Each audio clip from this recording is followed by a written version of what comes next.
शेखपुरा जिले के बरबीघा में भी भारत बंद का मिला जुला असर देखने को मिला। किसान बिल के विरोध में कुछ दुकानें बंद रही तो कुछ दुकानें समर्थन में खुली भी रहीं।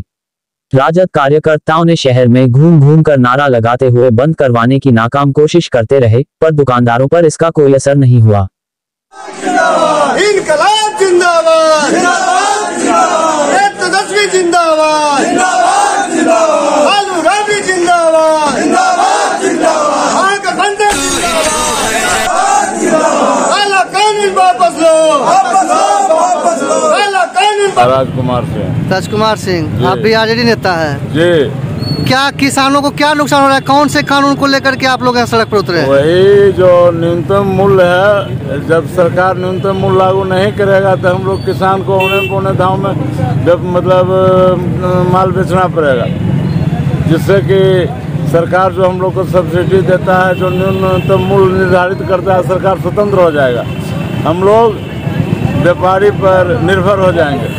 सरकार हम लोग से पल्ला